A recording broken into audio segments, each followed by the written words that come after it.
ಕಂಡುಕೊಳ್ಬಹುದು. So madam, ವೃಶ್ಚಿಕ ರಾಶಿಯವ್ರದ್ದು ನೀವು ಹೇಳಿದ್ರೆ, ಈಗ ಮುಂದೆ ಧನುರಾಶಿಗೆ ಬರೋದಾದರೆ ಧನುರಾಶಿಯವರ ಒಂದು ಕಡೆಯ ತಿಂಗಳ ಭವಿಷ್ಯ, ಡಿಸೆಂಬರ್ ಕಡೆಯ ತಿಂಗಳ ಭವಿಷ್ಯ ಹೇಗಿದೆ? ಆರೋಗ್ಯ ವಿಚಾರವಾಗಿರ್ಬೋದು, ರಿಲೇಷನ್ಶಿಪ್ ಇರ್ಬೋದು. ಈಗ ಡಿಸೆಂಬರ್ ತಿಂಗಳ ವಿಚಾರಕ್ಕೆ ಬಂದಾಗ ನಾವು ಹೇಗೆ 3 ಕಾರ್ಡ್ಗಳನ್ನು ತೆಗಿತಿದ್ವಿ. ಒಂದು ಆರೋಗ್ಯ, ಇನ್ನೊಂದು ಕುಟುಂಬ ಜೀವನ, ಇನ್ನೊಂದು ಬಂದು ಅವರ ಉದ್ಯೋಗ ಅಥವಾ ಒಂದು ನಿಮ್ಮ ಹಣಕಾಸಿನ ಪರಿಸ್ಥಿತಿ ಬಗ್ಗೆ ವಿವರಣೆ ನೀಡೋದಾದರೆ, ಮೊದಲನೇದು ಆರೋಗ್ಯದ ವಿಚಾರದಲ್ಲಿ ಯಾವುದೇ ಇಶ್ಯೂಸ್ ಇಲ್ಲ, ತೊಂದರೆಗಳಿಲ್ಲ, ಎಲ್ಲ ರೀತಿಯ ಸಮಸ್ಯೆಗಳನ್ನು ಬಗೆಹರಿಸ್ಕೊಂಡು ನೆಮ್ಮದಿಯಿಂದ ಸುಖವಾಗಿ ಆರೋಗ್ಯವಾಗಿ ಇರುವಂಥ ಟೈಮ್ ಇದು ಅಂತ ಹೇಳ್ಬೋದು.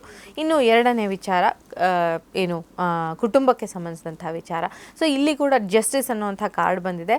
ಯಾವುದೋ ಒಂದು ದೊಡ್ಡ ಮಟ್ಟದ ಒಂದು ಬಲ ನಿಮ್ಮ ಫ್ಯಾಮಿಲಿಗೆ ಇರೋದ್ರಿಂದ ಯಾವುದೇ ಒಂದು health issue, major health issue ಬರೋದಕ್ಕೆ ಹೆಚ್ಚು ಕಾಣಿಸ್ತಾ ಇಲ್ಲ. ಆ ಥರದ ವಾತಾವರಣ ಇಲ್ಲಿ ಕಾಣಿಸ್ತಿಲ್ಲ.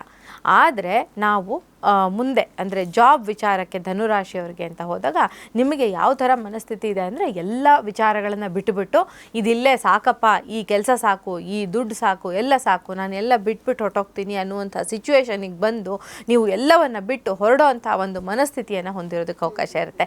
ಆ ಥರ ಹೋಗೋದಕ್ಕೆ ಆಗೋದಿಲ್ಲ, ನಾವೆಲ್ಲ ಲೌಕಿಕರು. ಸೊ ಹಾಗೆ ಹೋಗಬೇಕು ಅಂತ ಅಂದ್ಕೊಂಡ್ರೆ ತುಂಬ ಟಫ್ ಆಗುತ್ತೆ, ಅದು ಕಷ್ಟ ಆಗುತ್ತೆ. ಮತ್ತು ಒಂದು ವಾರ ಆದಮೇಲೆ ವಾಪಸ್ ಬರೋದಕ್ಕೂ ಅಲ್ಲಿ ಅವಕಾಶ ಇರೋದಿಲ್ಲ. ಹಾಗಾಗಿ ಇಲ್ಲಿ ಸಮಸ್ಯೆಗಳನ್ನು ತೋರಿಸ್ತಾ ಇರುವಂಥದ್ದು ಫೈನಾನ್ಷಿಯಲ್ ವಿಚಾರದಲ್ಲಿ. ಓಕೆ ಹಾಗಾಗಿ ಫೈನಾನ್ಷಿಯಲಿ ಎಚ್ಚರಿಕೆಯಿಂದ ಇರಬೇಕಾಗತ್ತೆ ಧನುರಾಶಿಯವರು ಅನ್ನುವಂಥದ್ದು. ಸೊ ಅವರ ವೈರಾಗ್ಯ ಈ ಸಮಯಕ್ಕೆ ಸೂಕ್ತವಲ್ಲ ಅಂತ ನೀವು ಹೇಳ್ತೀರಾ? ಅಲ್ಲ, ಖಂಡಿತ ಅಲ್ಲ. ರೆಮಿಡಿ ಹೇಳೋದಾದ್ರೆ, ರೆಮಿಡಿ ಅಂತ ನೋಡೋದಾದರೆ ನಾವು ಇಲ್ಲಿ ಆಂಜನೇಯ ಸ್ವಾಮಿಯ ಆರಾಧನೆಯನ್ನು ಮತ್ತೆ ನೀವು ಮಾಡಬೇಕು. ಮತ್ತು ಶನಿದೇವರ ದೇವಸ್ಥಾನಕ್ಕೆ ಕೂಡ ನೀವು ಹೋಗಿ ಬರೋದು ತುಂಬ ಶುಭ ಫಲಗಳನ್ನು ಕೊಡುವಂಥ ಒಂದು ಪರಿಹಾರ ಅಂತ. ಕಪ್ಪು ವಸ್ತ್ರದಾನ, ಎಳ್ಳೆಣ್ಣೆ ಅಭಿಷೇಕ, ಈ ಥರದ್ದನ್ನು ನೀವು ಈ ಸಮಯದಲ್ಲಿ ಮಾಡಬೇಕಾಗತ್ತೆ. ಆಂಜನೇಯ ಸ್ವಾಮಿಯ ಒಂದು ಕೃಪೆಗೆ ಪಾತ್ರರಾಗುವಂತಹ ಸಂದರ್ಭ ಬೇಕು ಅಂತ. ಸೊ ಧನುರಾಶಿ